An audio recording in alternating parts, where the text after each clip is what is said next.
Bali akan menjadi tuan rumah perhelatan akbar bertaraf internasional, yakni pertemuan tahunan IMF dan Bank Dunia atau Annual Meeting IMF World Bank pada Oktober 2018. Kesempatan ini harus dimanfaatkan masyarakat Bali, khususnya pengusaha muda untuk ikut terlibat memanfaatkan peluang tersebut.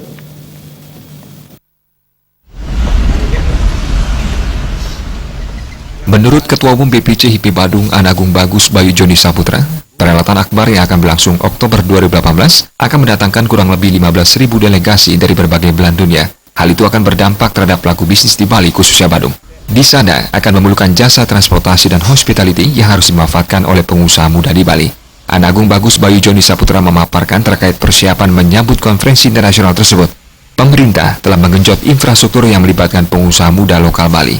Pasti mereka akan berdampak secara langsung terhadap datangnya 15.000 delegasi dari seluruh dunia.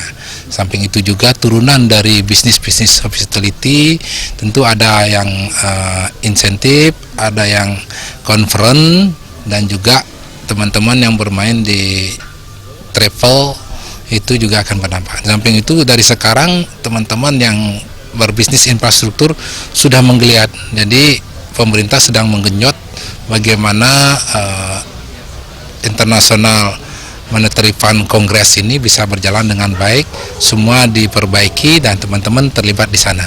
Jadi dampaknya sangat berdampak baik langsung maupun tidak langsung. Ia menambahkan pertemuan tahunan IMF dan Bank Dunia, Annual Meeting IMF World Bank pada Oktober 2018 memiliki dampak positif.